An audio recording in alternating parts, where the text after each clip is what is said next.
ನಾವು ಹೇಗೆ ಒಂದು ಜಾಗದಲ್ಲಿ ಹೆಚ್ಚೋದು ಕುಳಿತುಕೊಳ್ತೀವೋ ಆ ಒಂದು ನೋಡಿ ಜಸ್ಟ್ ಅಬ್ಸರ್ವ್ ಮಾಡಿ ಮಕ್ಕಳನ್ನ ಆಕ್ಟಿವಿಟೀಸ್ ಯಾವ ತರ ಇದೆ ಅಂತ. ನಮ್ಮಲ್ಲಿ ತಾಳ್ಮೆ ಕಡಿಮೆ ಆಗ್ತಿದೆ, ಅವರಲ್ಲಿ ಕಾನ್ಸಂಟ್ರೇಷನ್ ಕಡಿಮೆ ಆಗ್ತಿದೆ. ಯಾವಾಗ ನಮ್ಮಲ್ಲಿ ತಾಳ್ಮೆ ಹೆಚ್ಚಾಗುತ್ತೆ 100% ಮಕ್ಕಳಲ್ಲಿ ಕಾನ್ಸಂಟ್ರೇಷನ್ ಕೂಡ ಹೆಚ್ಚಾಗುತ್ತೆ. ನಾವು ಬೇಜಾರು ಮಾಡ್ಕೋಬೇಕು, ಪೋಷಕರಾಗಿ ಶಿಕ್ಷಕರಾಗಿ ಹೇಳೋದನ್ನ ಅವರು ಪ್ರೀತಿಯಿಂದ ಹೇಳಬೇಕಾಗತ್ತೆ. ಸೊ ನಾವು ಹೊಡೆದು ಹೇಳುವಂತ ಜನರೇಷನ್ ಅಲ್ಲ ಇದು. ಯಾಕೆ ಮಾಡಬೇಕು ಅಂತಕ್ಕಂಥದ್ದನ್ನ ಹೇಳ್ಬೇಕು ಮಕ್ಕಳು. ವೈ ವಿ ಶುಡ್ ಡೂ ಅನ್ನೋದನ್ನ ಹೇಳ್ತಾ ಬಂದ್ರೆ ಮಕ್ಕಳು 100% ಒಪ್ಕೊಂಡು ಕಲಿತಾ ಹೋಗ್ತಾರೆ. So I'm very happy every morning, the day when they come here with that beautiful smile and that innocence and that pretty face and all. So they start with prayers, rhymes, stories, academics, everything.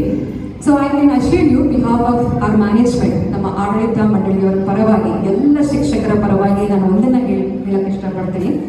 What I speak and I stand by that.